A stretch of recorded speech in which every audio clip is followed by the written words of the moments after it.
यीशु मसीह ने कहा है कि तुम जगत की ज्योति हो। उसका मतलब है कि तुम रास्ता दिखाओगे। एक प्रेयर पॉइंट जो पूरी चर्च और जितने सुनने वाले लाखों लोग सुनते हैं इस मीटिंग को, वो जब भी आज के बाद आप प्रार्थना करने के लिए बैठेंगे तो इस चीज के लिए प्रार्थना करें कि जो इंडिया में फूड, जो खाना है, उस पर जो पेस्टिसाइड्स हैं, उस पर जो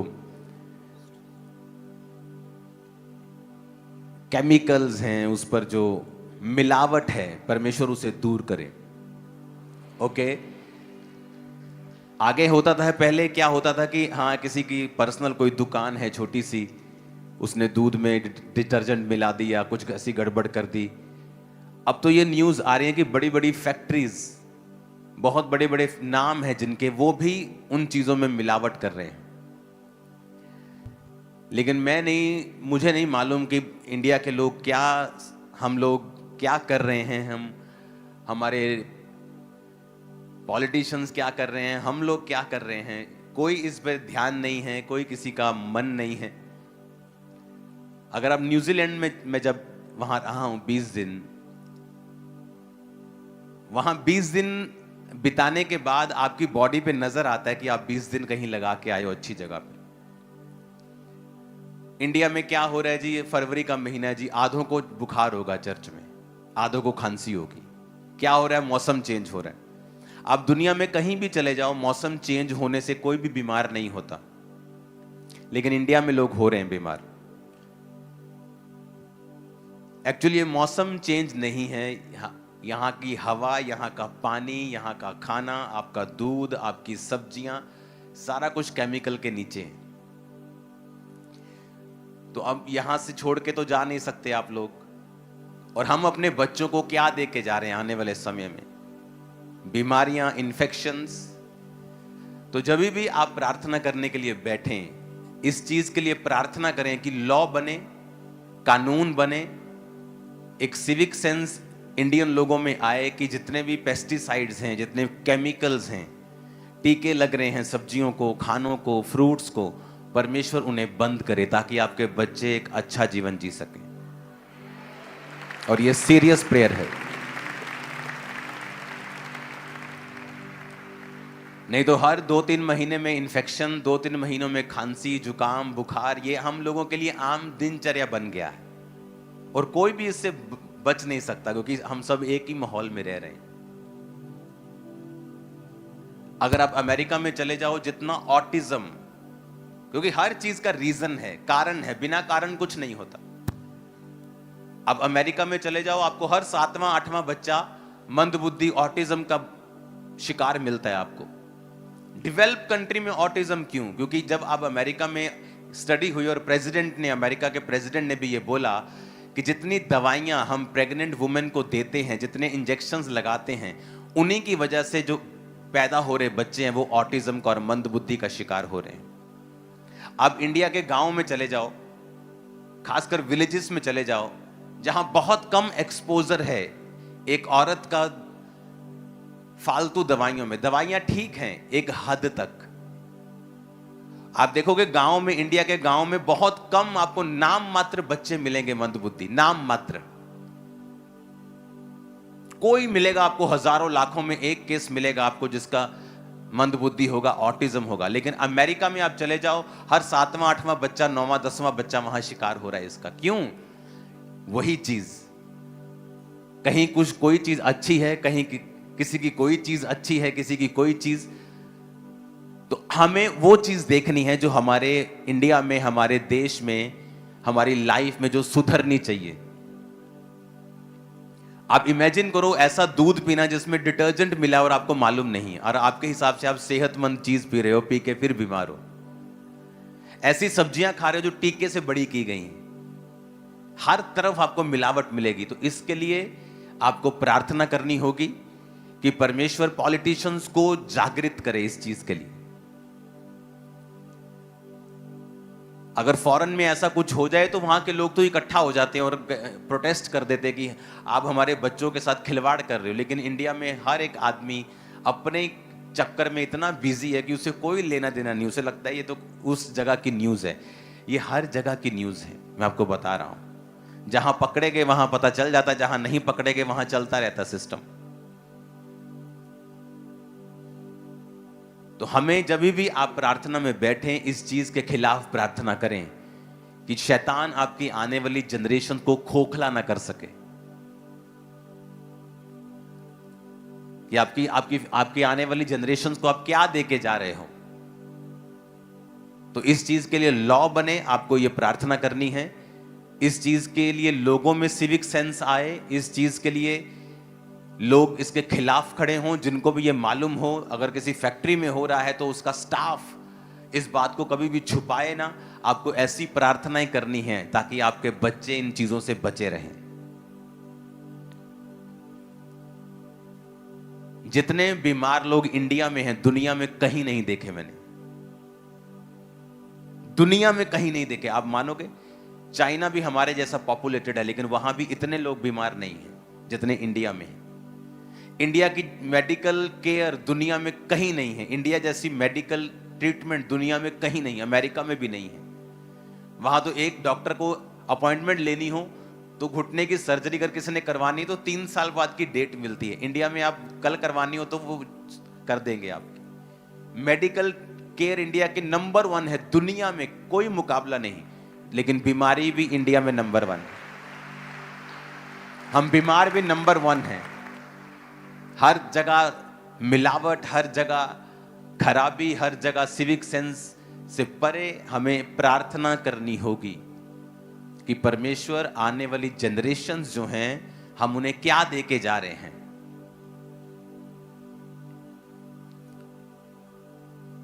इंडिया में जितनी फसलों के ऊपर पेस्टिसाइड्स और केमिकल यूज होते हैं, स्टडी बताते हैं अगर आप आधा चम्मच कोई ऐसे पाउडर खा जाओ जो केमिकल है तो आपकी बॉडी में असर तक नहीं होता। आपकी बॉडी इतना हैबिचुअल हो चुकी है उस जहर की। और फॉरेन के लोग जब यहां पे आते हैं, आप उनको पूछ के देखो, पहले हफ्ते उनका पेट खराब होता है फॉरेन के लोगों, इंडिया में आने के बाद। आप चले जाओ फॉरेन, आपको कुछ नहीं होता। लेकिन जैसे ही फॉरेनर्स इंडिया में आते हैं, मैं मुझसे मिलने के लिए हर वीक फॉरेन से लोग आते हैं, हर वीक। उनमें से 25-20% हॉस्पिटलाइज्ड होते हैं आते ही कि मेरे बेबी का पेट खराब हो गया, इसको ड्रिप लगवानी पड़ी। ये एक सीरियस इशू है जिसके लिए हमें सबको, जब अपनी पर्सनल प्रार्थनाओं में हम जाएं तो परमेश्वर के सामने ये प्रार्थना करें कि यहां का पानी, यहां की हवा बची रहे। ऐसे लॉ बने जो केमिकल, ऐसे केमिकल जो आपकी फसलों के ऊपर जा रहे हैं, फॉरेन में बैन है। कई फसलें यहां की हैं जो फॉरेनर लोग लेते भी नहीं, सरकारें मना कर देती, ये वाली फसल हम नहीं लेंगे। Reason chemicals.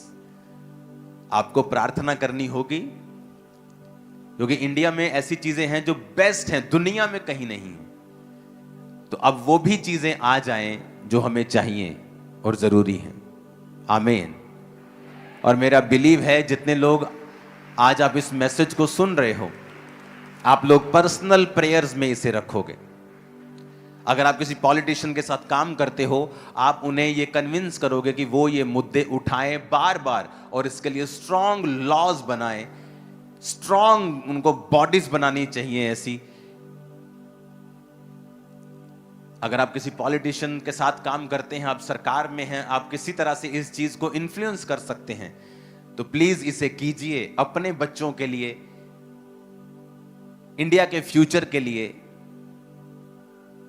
कि हम उन चीजों को बचा के रखें। अगर आप दुनिया में घूमिए, इधर से अंटार्कटिका के साइड पे पड़ता है न्यूजीलैंड और ऑस्ट्रेलिया, उधर अमेरिका, उधर यूरोप, अफ्रीका, दुनिया में मैंने इंडिया जैसा देश नहीं देखा है। किस मामले में बताता हूं।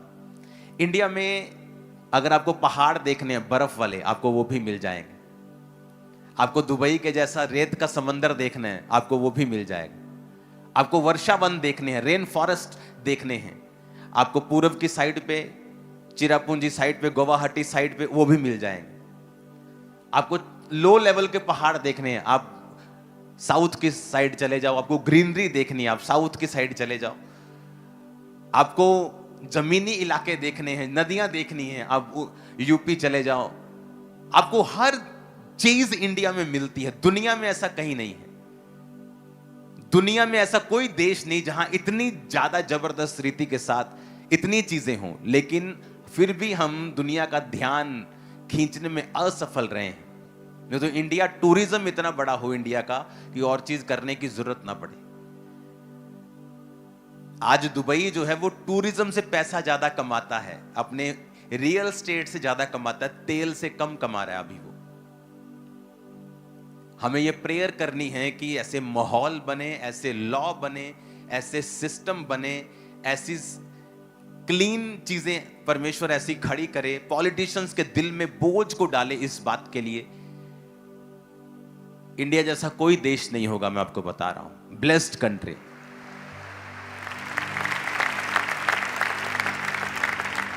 लेकिन अब जो कमियां रह गई हैं, वो कमियों को हमें दूर करना है। आमीन। आप सड़क से भी निकलें, अपना देश समझ के उसे खराब मत करें, उसे तोड़े ना, उसे खराब मत करें, उसे गंदा ना करें। हमें पब्लिक में अवेयरनेस फैलानी होगी अगर हम देश को बढ़ता हुआ देखना चाहते हैं तो। सरकारें अकेली कुछ नहीं कर सकती। अब सरकारें आपका मुंह थोड़ी पकड़ लेगी कि थूकना नहीं है सड़क के ऊपर। हालेलुया। और मेरा ये एक सुजेशन है सरकार को कि आप लोग एक सिविक सेंस का पढ़ाई बचपन से लोगों को, बच्चों को देना शुरू करें। लड़कियों को सेल्फ डिफेंस और लड़कों को नैतिक शिक्षा देना शुरू करें। शुरू से ही स्किल डेवलपमेंट करना शुरू करें। आज चाइना दुनिया में नंबर 1 है चीजें बनाने में, उन्हें बेचने में, व्यापार में। कोई उसके बराबर भी खड़ा नहीं होता। आप चाइना जाके चले जाओ, देखो सेम हमारे जैसे लोग हैं, वो सेम कल्चर है, कोई ज्यादा खास फर्क नहीं है। वो ज्यादा नॉन वेजिटेरियंस हैं, इंडियंस ज्यादा वेजिटेरियंस हैं, बस इतना ही फर्क नजर आता है। उनमें भी माता पिता की इज्जत करना होता है, उनमें भी वो वाइफ के साथ, एक ही वाइफ के वफादार रहते हैं। हर चीज उनमें काफी सिमिलर है। लेकिन आज वो आगे क्यों हैं? इसी वजह से। तो ये हमारे देश का मुद्दा नहीं, आपका पर्सनल मुद्दा है। आज से प्रार्थना में से रखना है स्ट्रॉन्ग, वेरी स्ट्रॉन्ग। हर टाइम इसे प्रेयर में रखना है कि परमेश्वर हमारे देश में सिविक सेंस बढ़े, यहां का मौसम, यहां के पानी को, यहां की चीजों को तू खराब होने से बचा। ऐसे लॉ आए कि फूड के साथ कोई भी मिलावट कभी भी ना हो सके। लोगों के अंदर ऐसा डर खौफ आए और लोगों के अंदर ऐसी बुद्धि आए कि आज तुम किसी को खराब कर रहे हो, कल कोई तुम्हें खराब करेगा, तुम्हें पता भी नहीं होगा। एक आदमी नशा बेचता था। उसे लगा कि पहले उसकी केमिस्ट की दुकान थी तो थोड़े बहुत पैसे बचते थे, घर चल रहा था, 20-25 हजार मिल रहा था। फिर किसी ने सलाह दे दी कि ये बेचा कर कैप्सूल। फिर उसने देखा यार इससे तो पैसे ही बड़े बचते हैं। फटाफट नशेड़ी लड़के आ रहे हैं, फटाफट ले जा रहे हैं, फटाफट 30 रुपए की चीज 150-150 में बिक रही है, इसके जैसा धंधा ही नहीं है। अमीर होता गया, बेचता गया, बेचता गया, बेचता गया। और एक दिन उसके अपने एक लौते बेटे को अटैक हुआ और वो पैरालाइज्ड हो गया और आज तक पैरालाइज्ड है। हील नहीं हुआ, मेडिसिन ने काम नहीं किया, कुछ भी ठीक नहीं हुआ। आप दूसरों के घरों को खराब करके ये एक्सपेक्ट नहीं कर सकते कि आपका अपना घर खराब नहीं होगा, क्योंकि वचन कहता है जो तुम बोवोगे वो तुम काटोगे। अब काटोगे तो जरूर ये, क्योंकि ये धरती का लॉ है, ये यूनिवर्स का लॉ है, ये परमेश्वर ने बनाया, इसको तुम रोक नहीं सकते। अच्छी चीजें बोवोगे अच्छी काटोगे, बुरी बोवोगे बुरी काटोगे। तो मेक श्योर आप अच्छी चीजें बो रहे हो अपनी लाइफ में, क्योंकि उसके बाद आपकी प्रार्थना करवाने से, उसके बाद आपके कुछ करने से, रोने से, करलाने से, गाली निकालने से परमेश्वर को तब भी हल नहीं होगा। अपने हाथों को उठाएंगे अपने देश के लिए। खुदा बाप हमारे अगुओं के अंदर ये बोझ पैदा कर कि वो मिलावट के अगेंस्ट ऐसे लॉ बनाए। हमारे देश के पानी को, हमारे देश की हवा को बचा खुदावन। हमारे देश की नदियों को बचा खुदाबंद, सारी मिलावटों को दूर कर खुदाबंद। ऐसे पेस्टिसाइड्स, ऐसे केमिकल्स जो हमारी फसलों पे यूज होते हैं और हमारी बॉडी के लिए अच्छे नहीं, खुदाबंद आने वाले समय में वो बैन हो जाएं। हमारे किसान, उनके लिए रास्तों को खोल, उनको फाइनेंशियली ब्लेस करके वो अच्छे डिसीजन ले सकें। पूरी दुनिया में इंडिया के किसानों के जैसा कोई मेहनती नहीं है, सबसे कम पैसा इनको मिलता है। आपको प्रार्थना करनी, अपने हाथों को उठा के कि परमेश्वर हमारी सरकारों को किसानों के ऊपर मेहरबान कर, वो उन्हें सपोर्ट करें, बिना पेस्टिसाइड्स के फूड उगाने के लिए उन्हें इनकरेज करें। आने वाले समयों में खुदावंद हम इसमें बेहतरी देखने पाएं, हम इसमें आशीष को देखने पाएं। प्रभु यीशु मसीह के सामर्थी नाम में हम मांगते हैं, आमीन। ऊंचा यह आशीष हमारी है। जब अपने घुटनों पे आकर अपनी बाइबल को उठाओ और खुदा से कहो, आज जो कुछ मैं सुनने वाला हूं वो मेरे लिए है। फिर से कहो अपने हाथों को उठा के,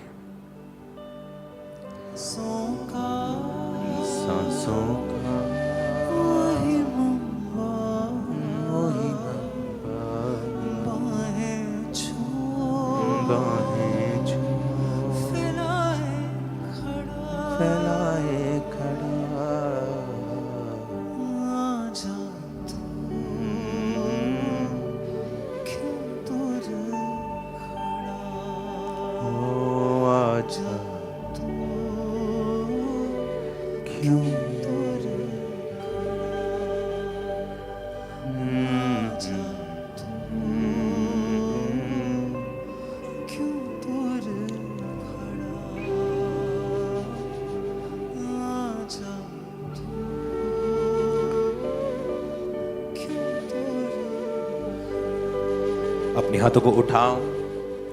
सबको आवाज आ रही है? हाथों को हिलाओ पीछे अगर आवाज आ रही है तो आराम से। आज वचन आपको लिखना है क्योंकि ये ज्यादा है। पहले मैं इसकी आयतें बोलूंगा, आप इसे लिख लो। इब्रानियों 12 उसकी 1 से 4 आयत, भजन संहिता 37 उसकी 7 आयत,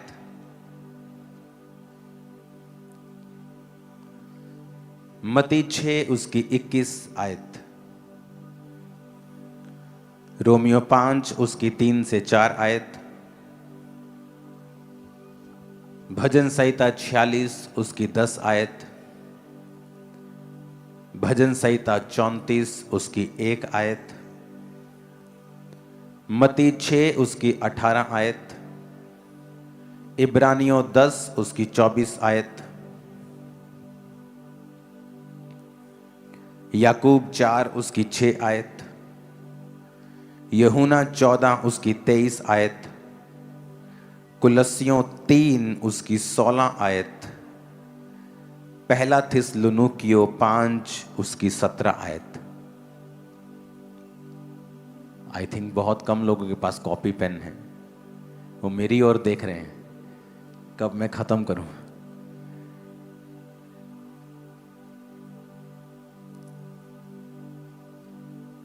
इब्रानियों 12 उसकी 1 से 4, फिर से मैं रिपीट कर रहा हूं। भजन संहिता 37 उसकी 7, मत्ती 6 उसकी 21, रोमियो 5 उसकी 3 से 4, भजन संहिता 46 उसकी 10 आयत, भजन संहिता 34 उसकी 1 आयत, मत्ती 6 उसकी 18, इब्रानियों 10 उसकी 24, याकूब 4 उसकी 6, यूहन्ना 14 उसकी 23, कुलस्सियों 3 उसकी 16, पहला थिस्सलुनीकियों 5 उसकी 17। यीशु मसीह ने बाइबल में एक एग्जाम्पल दी है। उसने कहा कि अगर तुम नए दाखरस को पुरानी मशकों में डाल दोगे तो पुरानी मशकें फट जाएंगी और दाखरस खराब हो जाएगा। उसके कहने का मतलब ये था कि अगर तुम्हें नई आशीष चाहिए लेकिन तुम्हारा जीवन जो है वो पुराना है, तो जब नई आशीष तुम्हारे जीवन में आएगी वो तुम उसे कंटेन नहीं कर पाओगे, ठहरा नहीं पाओगे और वो नाश हो जाएगी। जब नए दाखरस को पुरानी मशकों में डाला जाता था तो मशकें जो होती थी वो चमड़े की होती थी। तो जब नए दाखरस को डालते थे तो उसमें गैस बनती थी और पुरानी जो मशकें होती थी वो टाइट होने की वजह से जब गैस बनती थी वो फट जाती थी और दाखरस खराब हो जाता था। तो जो दाख का नया रस होता था उसे नई मशकों में डालना पड़ता था, जो लचकीली होती थी कि जब गैस बने, जब वो फैले तो वो फटे ना। तो यीशु मसीह ने ये उनके टाइम की एग्जाम्पल उन्हें इसलिए दी थी कि आपको ये बात समझ आ सके कि अगर आपकी लाइफ में आपको ब्लेसिंग चाहिए, आपको अपने जीवन को न्यू करना होगा। मोस्टली आप लोग इसे ध्यान रखना कभी भी, कई बार आपकी लाइफ में आप चाहते हो आप बढ़ो, आप फाइनेंशियली बढ़ो, आप सेवकाई में बढ़ो, आप इस चीज में बढ़ो, आप इस चीज में बढ़ना चाहते हैं, लेकिन जैसे ही आप कुछ करने की कोशिश करते हैं सडनली अटैक होता है। आप चाहते हैं मैं अपने घर को बनाऊं, जैसे ही आप घर बनाना शुरू करते हैं सडनली फैमिली में कोई प्रॉब्लम शुरू हो जाती है, वो पैसा फिर वहां लग जाता है। सडनली आप चाहते हैं कि मैं अपने बिजनेस को ग्रो करूं, जैसे ही आप ग्रो करना स्टार्ट करते हैं सडनली अटैक किसी और चीज से होता है, आप वो प्लानिंग को खत्म कर देते हो। और आज हम इन 12 पॉइंट्स में बात करेंगे कि हमें कैसे अपनी आप को, अपनी कैपेसिटी को बढ़ाना है।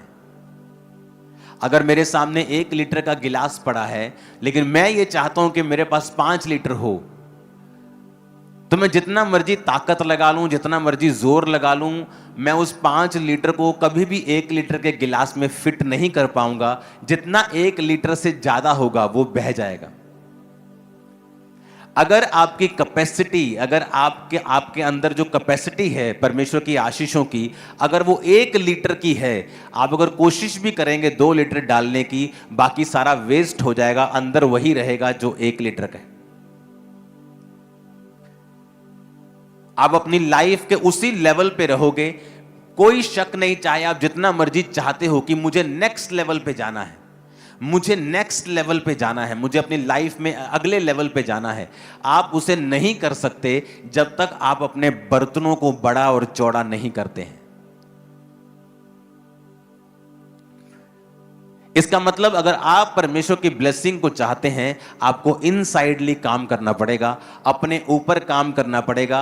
आपको यह काम करना पड़ेगा कि आपकी जो कैपेसिटी है परमेश्वर से रिसीव करने की वो बढ़े। आपके जो बर्तन हैं परमेश्वर उन्हें बड़ा और चौड़ा करे, ताकि परमेश्वर जब आशीषों को उंडेले या आप जब उसके लिए मेहनत करें तो आपकी मेहनत जो है वो कभी व्यर्थ ना जाए। कितने मेरी बात को समझ रहे हैं?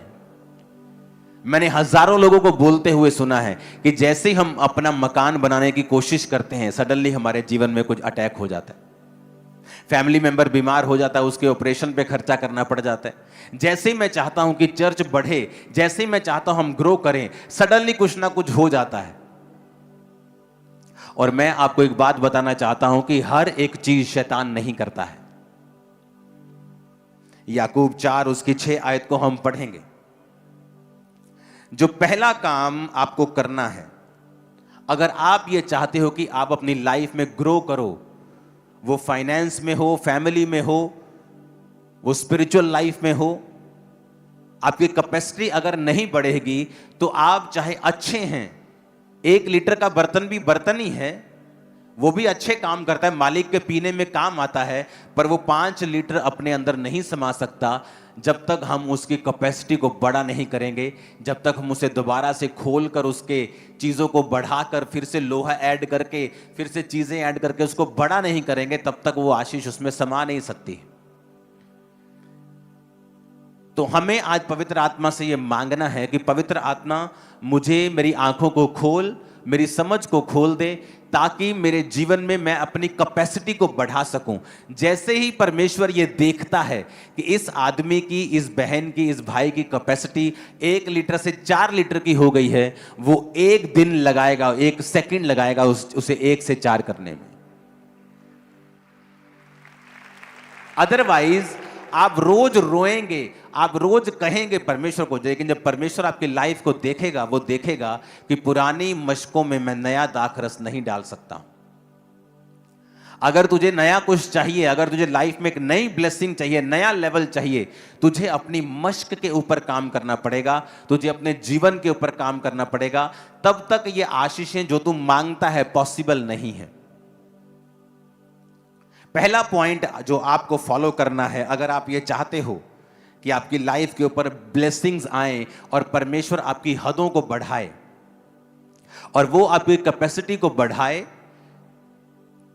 ताकि आपके डिजायर्ड रिजल्ट्स वो किसी भी फील्ड में हो, वो पढ़ाई की फील्ड में हो, वो फाइनेंस की फील्ड में हो, सेवकाई की फील्ड में हो, स्पिरिचुअल लाइफ की फील्ड में हो, आपको आपके डिजायर्ड, आपके दिल में जो आपने चाहे हैं वो रिजल्ट आपको मिले, तो आपको ये काम करने हैं। 12 पॉइंट्स, जितने पॉइंट्स आज डिस्कस होंगे, आज हम उतने करेंगे, उसके बाद हम अगले संडे से डिस्कस करेंगे या थर्सडे करेंगे।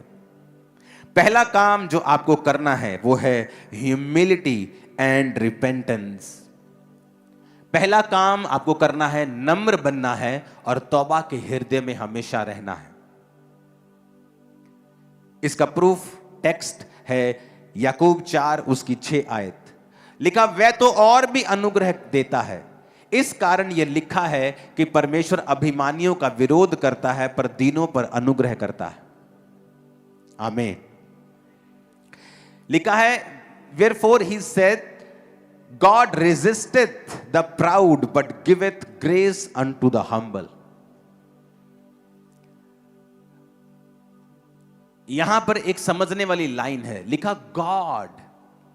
God रेजिस्टेथ the proud. कौन अभिमानियों का विरोध करता है? शैतान के परमेश्वर? अपने पड़ोसी को बोलो, कौन करता है?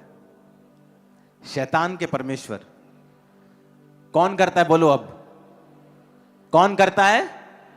यानी आपको जो स्टॉप कर रहा है कई बार, वो शैतान नहीं है, वो परमेश्वर है।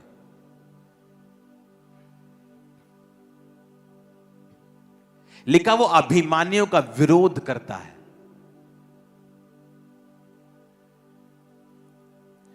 जब योना नबी परमेश्वर से प्राउड में कुछ बातें बकवास बार रहा था, तो परमेश्वर ने एक कीड़े को भेजा और जिस पेड़ के नीचे वो सोया था, उस कीड़े ने पेड़ को काटा और वो पेड़ सूख गया सारा। जब हवा लगने लगी गरम गरम, तो फिर उठ के कहता, हो ये क्या हो गया? तो परमेश्वर कहता, उस पेड़ के लिए जो तूने मेहनत नहीं की और वो सूख गया और तुझे गर्म हवा लगने लगी और तू फिर से मेरे खिलाफ बोलने लगा, उन लोगों को जो 1.25 लाख के करीब लोग हैं, उन लोगों को मैं कैसे छोड़ दूं और कैसे उन्हें नाश होने दूं? यानी परमेश्वर को यह भी पता है कि कौन सा कीड़ा भेजना है पेड़ को सुखाने के लिए, और कीड़े ने भी परमेश्वर की कमांड ली। वो उन चीजों का इस्तेमाल करता है फिर आपका विरोध करने के लिए।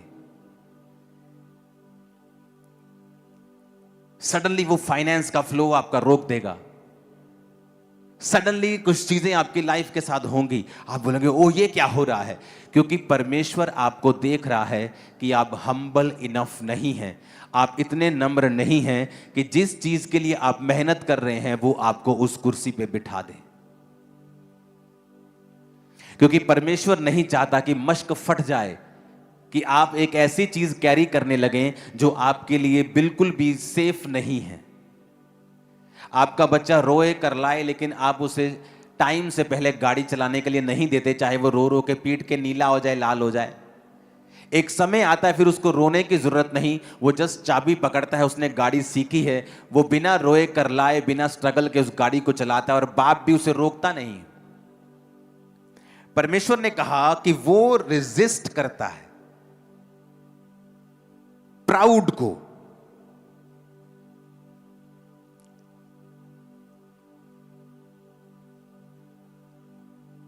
कि नहीं माफ करना अपनी दरानी नूं जाओ, इन्हें मेरे खिलाफ आ गल की सी। पैसे का प्राउड, घमंड, ज्ञान का, सामर्थ्य का,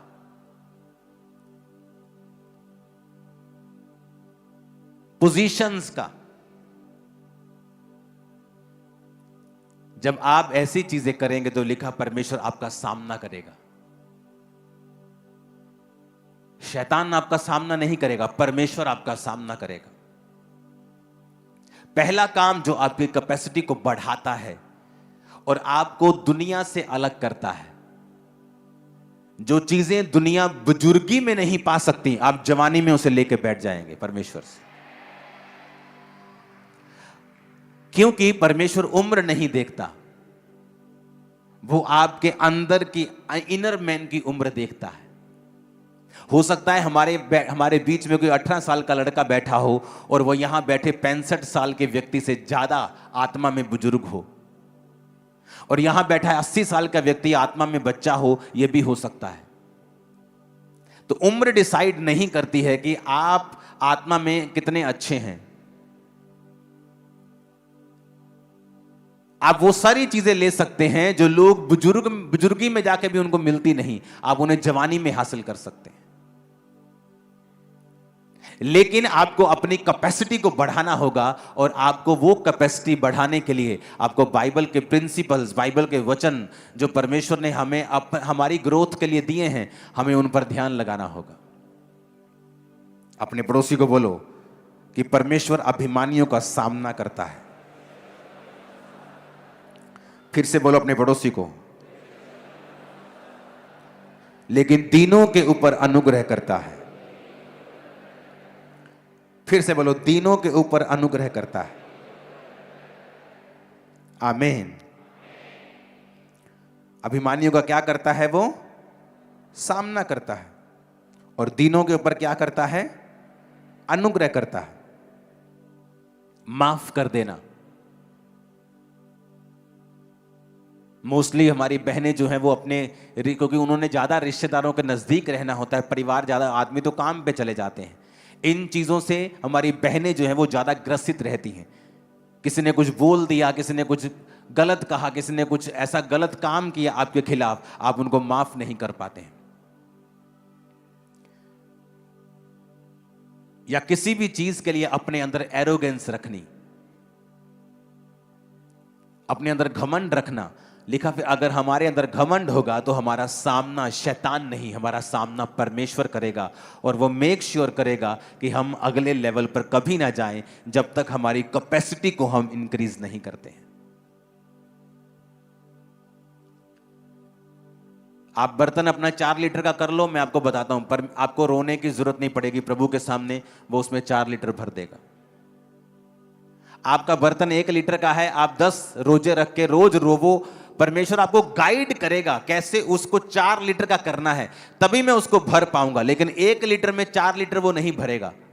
वो अपनी आशीष को वेस्ट नहीं करना चाहता। उसने कहा मैं नया दाखरस पुरानी मशकों में नहीं दूंगा, क्योंकि पुरानी मशकों में डालते ही जब वो किण्वित होंगी, जब वो गैस छोड़ेगी, पुरानी मशकें टाइट होंगी और वो फट जाएंगी, और दाखरस भी खराब हो जाएगा और पुरानी मशकें भी खराब हो जाएंगी। अपने पड़ोसी को बोलो, दीन बन। अपने माता पिता के सामने, अपने अगुओं के सामने, वॉलंटियर्स के सामने, एक दूसरे के सामने दीन बन। ना तो अपने पैसों का, ना पोजीशंस का, ना सुंदरता का, ना पढ़ाई का, ना काबिलियत का, ना सामर्थ का घमंड कर, क्योंकि वो घमंडियों का सामना करता है। आमीन।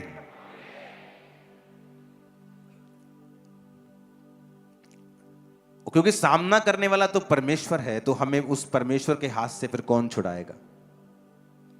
अगर तो सामना करने वाला शैतान हो तो हम उसका सामना करेंगे, तो बाइबल कहती है जब तू शैतान का सामना करेगा वो तेरे सामने से भाग जाएगा। लेकिन अगर सामना करने वाला ही परमेश्वर हो, ऐसे पाप जो हमने कन्फेस नहीं किए घमंड को दर्शाता है।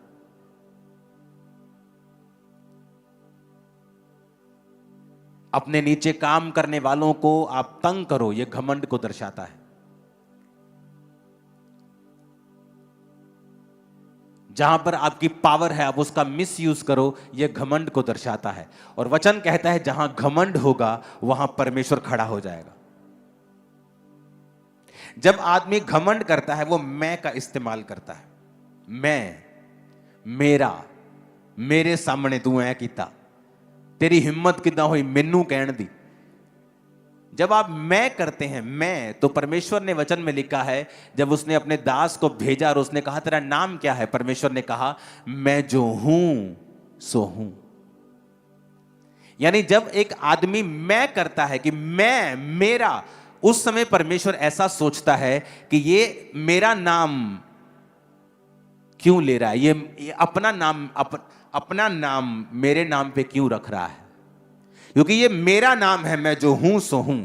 जब आदमी करेगा मैं, तो परमेश्वर वहां खड़ा हो जाता है, क्योंकि वो अपने आप को फिर डिफेंड करता है वहां कि तू मेरी जगह कैसे ले सकता है, क्योंकि मैं जो हूं सो हूं ये सिर्फ कहने वाला परमेश्वर है और कोई नहीं।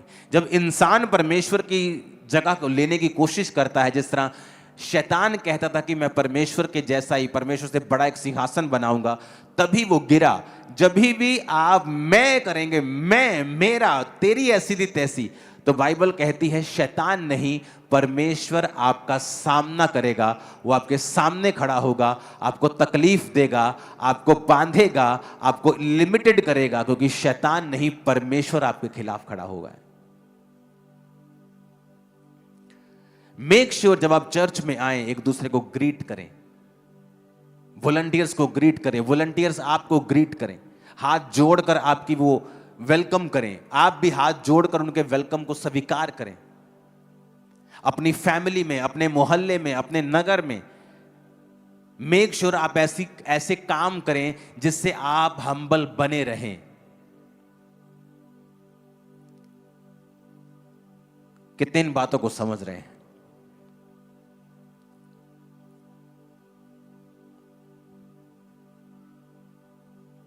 इस चर्च को उठाने से पहले यह मेरी एक आदत होती थी कि मैंने पास्टर्स के पैरों को धोया है दूध से। एक दो नहीं, लाइन्स, बिग लाइन। कई बार हम किसी के पैरों को जब धोते हैं, हम कहते हैं कि हमने पैर को धोया। मैंने हर पास्टर के पैर को धोया। हर आदमी आपको यह गवाही देगा जिसने मुझे 15 साल जो पहले मिला होगा। ऐसे कामों को जानबूझ के करें जिससे आप हम्बल बने रहें। कई बार आपकी पोजीशन इतनी हाई होती है, आप इतने अनॉइंटिंग में होते हैं, आप इतने पावरफुल होते हैं, दोनों तरफ से, स्पिरिचुअली, फिजिकली, सांसारिक दृष्टि से भी आपका घमंड में आना स्वाभाविक होता है। लेकिन अगर आप स्पिरिचुअल हैं, आपको मालूम है, आप वही काम करते हैं जिससे आप हम्बल बने रहें।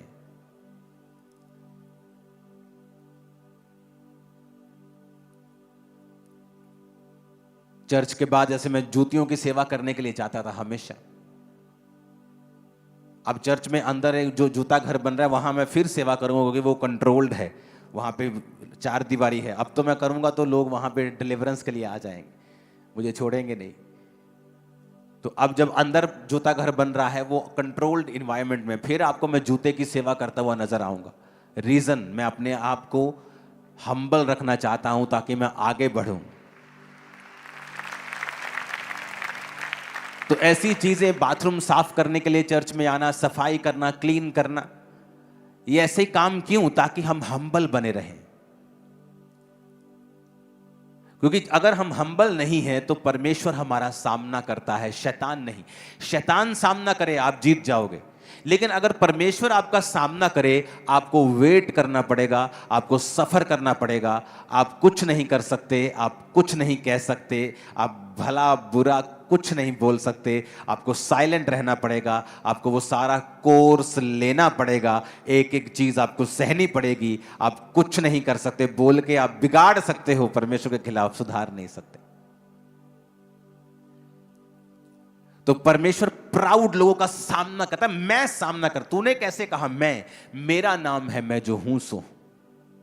वो सॉन्ग है ना, मैं जो हूं सो हूं, मेरा नाम है मैं जो हूं सो हूं, मेरा नाम है।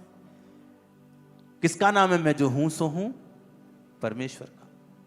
कहता मेरा नाम है मैं जो हूं सो हूं। अपनी लाइफ में किसी चीज का घमंड मत करना, क्योंकि 6 महीने में परमेश्वर सारी सिचुएशन चेंज कर देता है।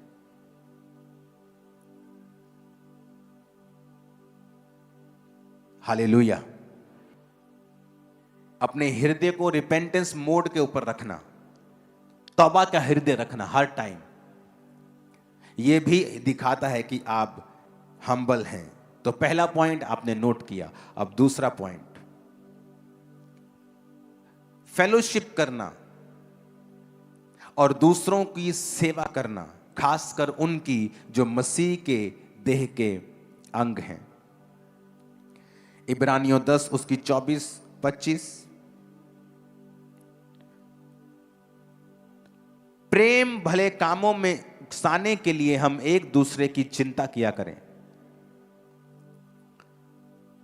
आगे पढ़ेंगे इसकी आयत को, अगर है आपके पास तो इसकी 25 आयत को भी निकालेंगे। भजन इब्रानियों 10 उसकी 24 आयत को हम फिर से पढ़ेंगे। और प्रेम और भले कामों में उकसाने के लिए हम एक दूसरे की चिंता किया करें। क्या कहता प्रेम के लिए और भले कामों को के लिए उकसाने में। 25 आयत में लिखा है, फिर एक दूसरे के साथ इकट्ठा होना ना छोड़ें, जैसे कि कितनों की रीति है, परंतु एक दूसरे को समझाते रहें। ज्यों-ज्यों उस दिन को निकट आता देखें, त्यों-त्यों और भी अधिक ये किया करें। क्योंकि सच्चाई की पहचान प्राप्त करने के बाद यदि हम जानबूझकर पाप करते रहें, तो पापों के लिए फिर कोई बलिदान बाकी नहीं है। अपनी कैपेसिटी को अगर आप चाहते हो बढ़ाना, और मेरी बात ध्यान से सुनना, जिस दिन आपके बर्तन की, आपके जीवन की कैपेसिटी बढ़ गई, आपको मांगने की जरूरत नहीं होगी, ऑटोमेटिकली आप नेक्स्ट लेवल पे होंगे। नेक्स्ट लेवल, और वो नेक्स्ट लेवल मार्वलस है, वो ग्लोरियस है। वो आपकी लाइफ में नई ब्लेसिंग को लेके आएगा, आपकी लाइफ में नई सेटिस्फैक्शन को लेके आएगा, वो नई टेस्टिमनी को लेके आएगा। तो उसको लाने के लिए जो पहला पॉइंट आपने पढ़ा, उसके बाद दूसरा पॉइंट अब मैं पढ़ रहा हूं कि फेलोशिप करना यानी संगति करना। आप इंटरनेट के ऊपर संगति नहीं कर सकते। इंटरनेट पे संगति उन लोगों के लिए है जो नए हैं, जो एकदम से चर्च में नहीं आ सकते, अन्य जाति परिवारों से हैं। लेकिन आपके लिए परमेश्वर ने हुक्म दिया है, जो लोग मसीह में हैं, कि अगर तुम अपनी कैपेसिटी को बढ़ाना चाहते हो, then fellowship with each other and serve each other, कि एक दूसरे के साथ संगति करना। जैसे कि लिखा, कितनों की रीति है। क्या रीति है? कि जब लोग शनिवार के दिन इकट्ठा होते थे, शब्द के दिन, लेकिन यीशु मसीह के जी उठने के बाद संडे के दिन, फिर वो संडे के संडे इकट्ठा होते थे। तो पौलुस कहता था कि इकट्ठे होना जैसा कि हमारी रीति है, तुम किसी भी रीति से उसको ना छोड़ो। क्योंकि जब भी शैतान आपको पहली ग्रेस से गिराना चाहता है, वो ये चाहता है कि तुम्हारी कैपेसिटी कभी ना बढ़े, तुम एक जगह पे स्टक हो जाओ। तुम्हारा पानी 1 लीटर हो, फिर 1 लीटर को कैसे मैं कम करूं, वो इस चीज पे प्लान करता है। तो सबसे पहले वो तुम्हारी संगति को अटैक करता है। वो किसी भी तरह से करे, वो तुम्हें काम देना पड़े, तुम्हें ठोकर देनी पड़े, तुम्हें दुख देना पड़े, तुम्हें सुख देना पड़े, वो कुछ भी करके तुम्हारी संगति को इफेक्ट करता है। क्योंकि एक बार जब संगति इफेक्ट हो गई, तुमने परमेश्वर के उस वचन को ब्रेक किया, तो अब तुम उस कैपेसिटी में नहीं बढ़ सकते जो प्रभु चाहता है तुम बढ़ो। तो उसने कहा कि तुम प्रेम में और भले कामों में उकसाने के लिए एक दूसरे की चिंता किया करो। हम में से कितने लोग हैं जिसने कुछ भला करने के लिए एक दूसरे को उकसाया हो? हाँ, हमने पाप करने के लिए उकसाया जरूर होगा कि चलिए यार, कुछ नहीं होता यार। तो वचन जब टूटेगा तो कर्स लाइफ पे होगा और उसे कोई रोक नहीं सकता है। मेरे टाइम में यूथ मेरे साथ होता था, यही वचन सुनता था, इधर से सुनता था, इधर से निकालता था, और चर्च खत्म होने के बाद वही करता था जो उसके शरीर को अच्छा लगता था। आज आप उनकी जिंदगियां देखो, 15-20 साल बाद वो वही के वही हैं। और जो लोग आत्मिक थे, जो लोग स्पिरिचुअल थे, उन्हें टाइम लगा 10 साल, 12 साल, किसी को 7 साल, लेकिन वो कहीं अधिक ऊंचे लेवल पे हैं आज हर तरफ से। परमेश्वर ने क्या कहा कि एक दूसरे को सर्व करना है।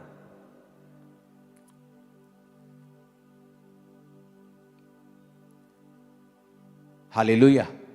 आप जानते हैं, आप में से बहुत से लोगों के, यूथ के लोगों के मन में यह इच्छा है, अगर पास्टर जी कहेंगे, अगर पापा कहेंगे मैं चर्च में सेवा करूं तो मैं करूंगा।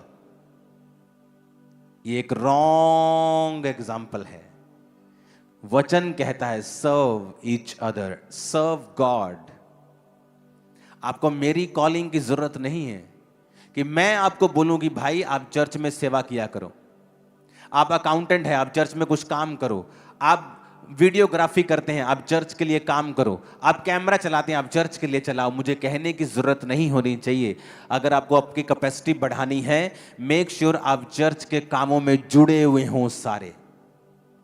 आपकी जो भी पोजीशन है, आप फाइनेंशियली ब्लेस्ड हैं, मेक श्योर आप अपने टाइथ, अपने हदियों, अपनी ऑफरिंग से चर्च के कामों में सहयोग करें। आप गिफ्टेड हैं, मेक श्योर आपका वो वरदान परमेश्वर के और परमेश्वर के लोगों के काम आए। अपने पड़ोसी को बोलो, तेरे हर वरदान परमेश्वर के लिए काम आए। आमीन। अगर हम सर्व करेंगे परमेश्वर को, सर्व करेंगे लोगों को, एक दूसरे को फेलोशिप करेंगे, तो वचन कहता है कि हमारी कैपेसिटी को परमेश्वर बढ़ाएगा। और यह प्रैक्टिकल होता है।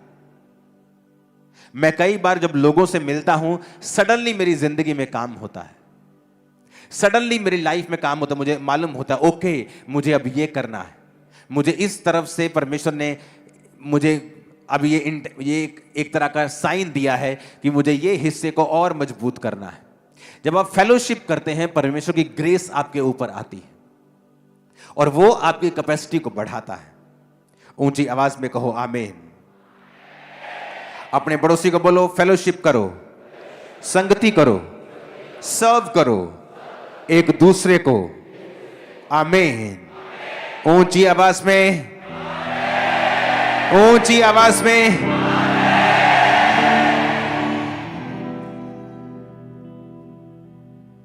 तीसरा पॉइंट है भलापन और उदारपन। अपने पड़ोसी को बोलो, भलापन और उदारपन। आमीन। आप अपनी जिंदगी के रिसोर्सेस कैसे इस्तेमाल करते हैं? आप अपनी जिंदगी के रिसोर्सेस कैसे यूज करते हैं? यह डायरेक्टली इफेक्ट डालता है कि आपकी स्पिरिचुअल कैपेसिटी परमेश्वर कितनी बढ़ाएगा। आपके फिजिकल रिसोर्स, वो पैसा हो सकता है, वरदान हो सकता है, पॉलिटिकल कोई पोजीशन हो सकती है। आप उन्हें परमेश्वर की महिमा के लिए कैसे इस्तेमाल करते हो, यह डायरेक्ट इफेक्ट डालता है कि परमेश्वर आपकी कैपेसिटी को कैसे बढ़ाएगा।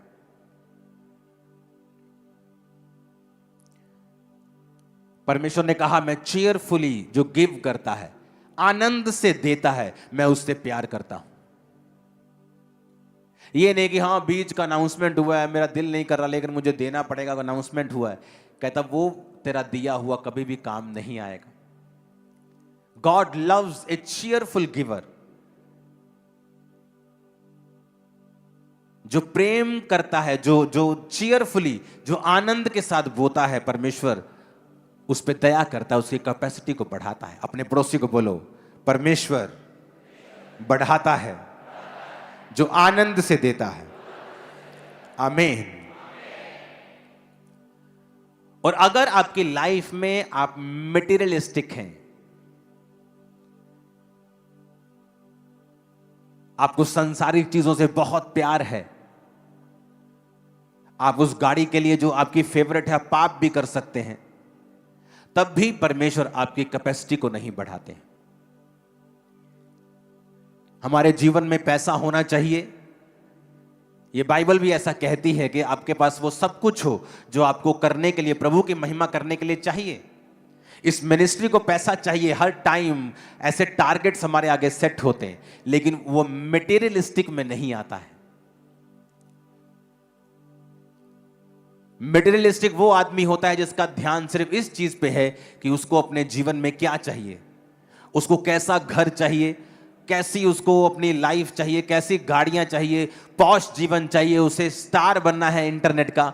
परमेश्वर ने कहा जो मटेरियलिस्टिक आदमी हैं वो भी परमेश्वर के सामने अपनी कैपेसिटी को बढ़ा नहीं सकते। जब आप उदार होते हैं, जब आप भले होते हैं, आप अपने रिसोर्सेस को, जो आपके फिजिकल रिसोर्सेस हैं, आप दूसरों के भलों के लिए उसे इस्तेमाल करते हैं। कैसे परमेश्वर आप पर भरोसा रखेगा कि आपके सामने एक व्यक्ति भूखा मर रहा हो और आप अपनी जेब से पैसा ना निकालें उसको कुछ देने के लिए? हालेलुया।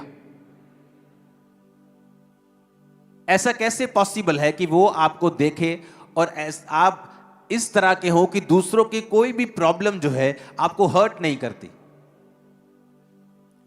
आपको दूसरे की प्रॉब्लम से कोई मतलब नहीं है।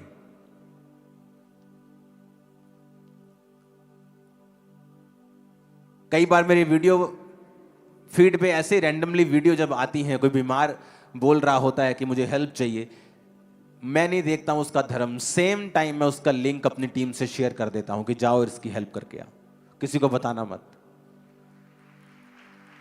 सेम टाइम, रात के 3 बजे हो, 2 बजे हो, सुबह के 10 बजे हो।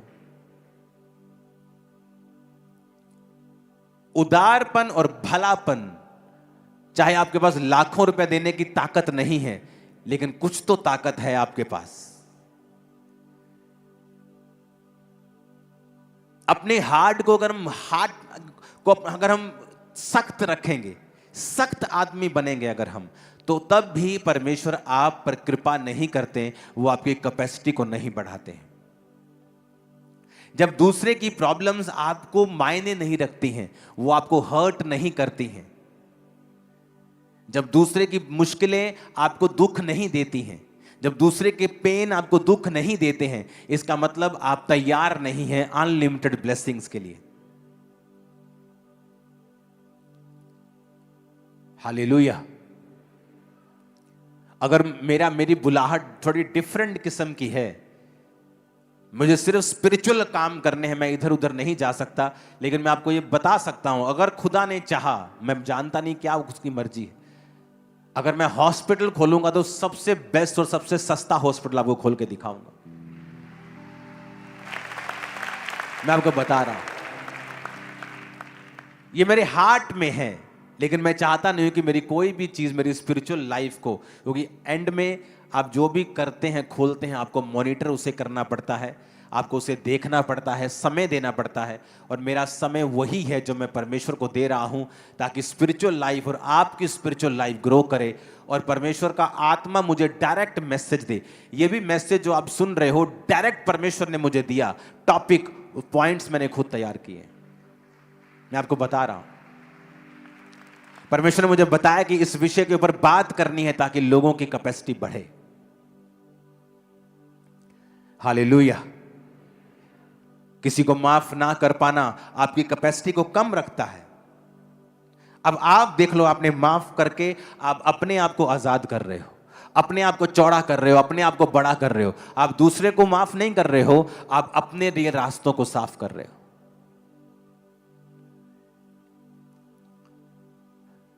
किसी की प्रॉब्लम आपकी प्रॉब्लम होनी चाहिए। वचन कहता है दुखी होने वालों के साथ दुखी हो वो। अपने हाथों को उठाओ, बोलो वचन को पूरा कर सकूं मैं। इन तीनों पॉइंट्स के लिए प्रार्थना करो, मैं भला बन सकूं, उदार बन सकूं। दीन बन सकूं, मटेरियलिस्टिक ना हूं, दुनियावी ना बनूं, और अपने रिसोर्सेज का इस्तेमाल खुदा की महिमा के लिए कर सकूं। ऊंची आवाज में प्रार्थना करेंगे, हाथों को उठा।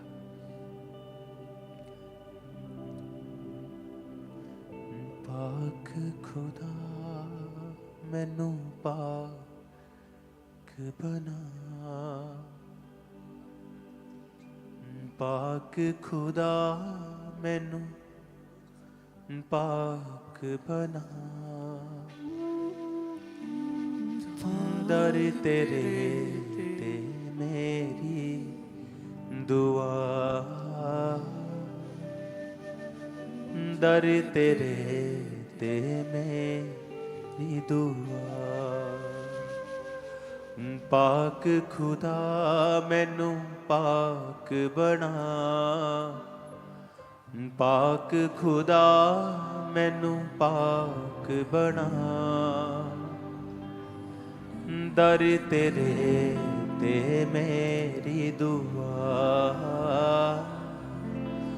दर तेरे ते मेरी दुआ। दे पवित्र आत्मा मैं गावांगा सना, दे पवित्र आत्मा मैं गावांगा सना, राह में पवित्र विच जहां, राह में पवित्र विच जहां, विच जहां, नूर तेरे नाल चमका सदा, दर तेरे ते मेरी दुआ, दर तेरे ते मेरी दुआ। छेती तू आजा रूए पुकारे, अपने हाथों को उठाओ। Thank you Jesus. बेड़ी ईमान वाली ला किनारे, बेड़ी ईमान वाली ला किनारे, तू ला किनारे। Thank you Jesus. अपने हाथों को उठाओ। चेहरे तेरे नू मैं वेखां सदा, चेहरे तेरे नू मैं वेखां सदा, दर तेरे ते मेरी दुआ, दर तेरे ते मेरी दुआ। पाक खुदा मैनू पाक बना, पाक खुदा मैनू पाक बना, दर तेरे ते मेरी दुआ, दर तेरे ते मेरी दुआ। अपने हाथों को उठाओ। आज जो कुछ मैं सुन रहा हूं,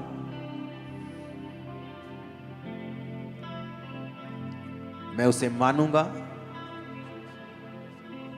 उस पे चलूंगा,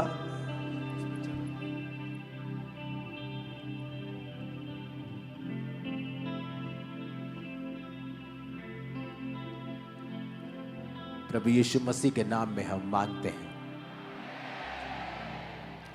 एक लास्ट पॉइंट आज का मैं आपको बताऊंगा, उसके बाद हम बाकी अगले हफ्तों में इसे डिस्कस करेंगे 12 पॉइंट्स को।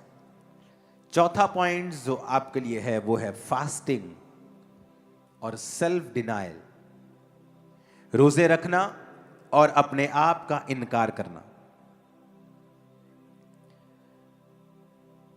मत्ती 6 में इसकी उदाहरण परमेश्वर ने हमें दी है, ताकि तेरा पिता जो गुप्त में है उस तुझे उपवासी जाने, लोग नहीं। प्रार्थना के विषय में भी परमेश्वर ने कहा कि जब तू अपने प्रार्थना कक्ष में जाए तो कुंडी बंद करके अपने आप को डिस्कनेक्ट कर दे लोगों के साथ। परमेश्वर को रोज अपना फेस दिखाना, परमेश्वर के साथ रोज एक समय बिताना और ऐसी जगह के ऊपर जहां आप डिस्ट्रैक्ट ना हो, जहां और कोई व्यक्ति आपके साथ ना हो, वेरी इंपॉर्टेंट। सेल्फ डिनायल, अपने आप का इनकार करना। अगर आप अपने क्रूज को, बाइबल कहती है, आप रोज प्रतिदिन उठाकर परमेश्वर का पीछा नहीं करते हैं तो आप उसके चेले नहीं हैं। ऐसे बहुत से परमेश्वर के दास हैं जिन्होंने बड़ी बड़ी डिग्रियां हासिल की और परमेश्वर के पीछे चले और अपनी डिग्री को फाड़ा नहीं, और परमेश्वर की आत्मा ने कहा इसे फाड़ दे, लेकिन उन्होंने फाड़ा नहीं उसे। इसका मतलब हम अभी भी दोगले हैं, दो मने हैं कि अगर मैं इस चीज में कामयाब नहीं हुआ, सेवा में अगर नहीं बात बनी, तो दोबारा से नौकरी करूंगा। जब तक उस पास्टर ने उस डिग्री को फाड़ा नहीं, तब तक परमेश्वर ने उसे इस्तेमाल नहीं किया। ये सबके लिए नहीं है, खास कॉल्ड लोग जो एक काम के लिए बुलाए गए हैं, खासकर सेवा करने के लिए।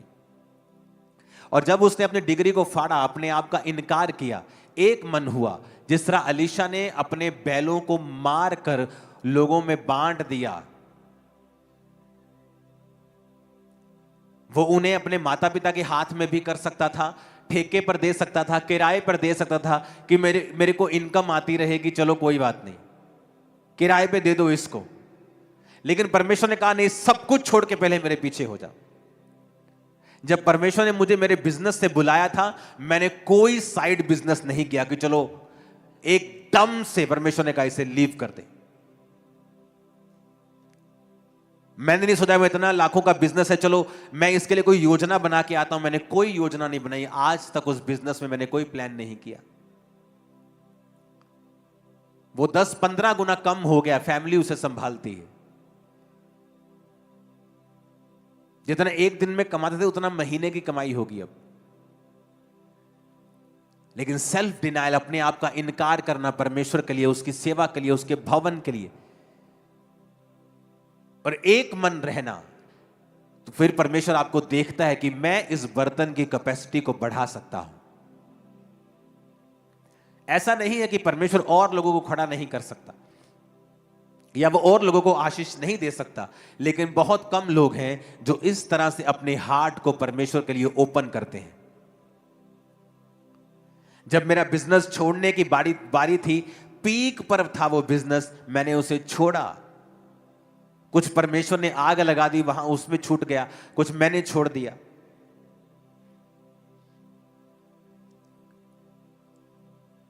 सेल्फ डिनायल कि जो परमेश्वर ने आपको करने के लिए कहा है, कई बार वो बोलता है आपको इस दोस्त को छोड़ दे, अपनी इस वाली संगति को छोड़ दे, इन लोगों की संगति मत कर।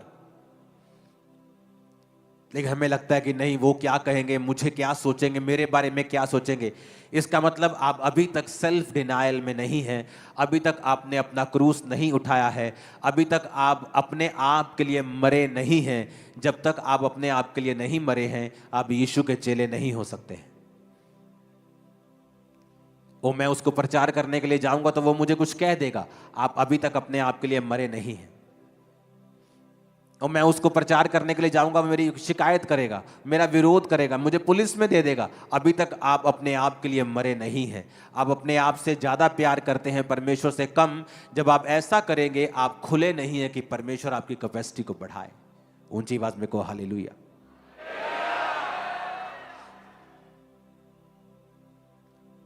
सेल्फ डिनायल फास्टिंग से आता है।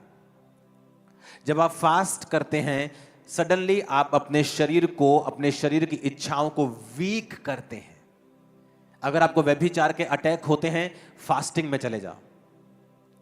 अगर आप अपने शरीर को देखना चाहते हो, अपने आप को, अपनी इच्छाओं को मरते हुए, फास्टिंग में चले जाओ। फास्टिंग और सेल्फ डिनायल ये संग संग चलते हैं। आप फास्टिंग करते हैं, उपवास करते हैं, और सडनली आप सेल्फ डिनायल, रोज रोज अपनी इच्छाओं को आप खत्म करते हैं, अपने आप को और स्ट्रांग करते हैं स्पिरिट में, और ये चीज आपकी कैपेसिटी को बढ़ाती है। मेरा ये बिलीव है कि इस फेब मंथ में और 2026 में जो खुदा ने हमसे वायदे किए हैं, वो उन्हीं वायदों के तहत आपको ये वचन दे रहा है ताकि आपकी कैपेसिटी बढ़े और हर तरफ से आप ब्लेस हो सको। ये रियलिटी मैं आपको बता रहा हूं। सेल्फ डिनायल रखना, अपने आप का इनकार करना, डबल योजना अपने जीवन में ना रखना, डबल ना सोचना, क्योंकि जब आप डबल सोचते हैं परमेश्वर रुकता है और वेट करता है और वो इंतजार करता है आपके एक मन होने का, क्योंकि उसको गलती नहीं लगी जब उसने आपको भेजा। ये है ही मुश्किल, सेवा का रास्ता, सेल्फ डिनायल का रास्ता है ही मुश्किल। ये आसान कहां लिखा है वचन में? ये मुश्किल रास्ता है, संकरा रास्ता है, और थोड़े हैं जो इसे पाते हैं। बहुत से प्रवेश करते हैं लेकिन एंड नहीं कर पाते हैं। बीच में आपको लोग छोड़ते हुए मिलेंगे आत्मिक चीजों को, क्योंकि ये एक टफ रास्ता है। अपने हाथों को उठाओ, इन चारों पॉइंट्स के लिए अपने हाथों को उठाओ और सुनो। घर जाओ, इस वचन को पूरा हफ्ता, एक हफ्ता ही सुनना, बस आपको समझ आ जाएगा। दोबारा दोबारा इस वचन को सुनना और प्रभु की आत्मा से अंदर प्रार्थना करते रहना कि प्रभु मेरे विषय में, मेरे जीवन में यह वचन कहां कहां लागू होता है, मेरी मदद करें। उठाओ अपने हाथों को।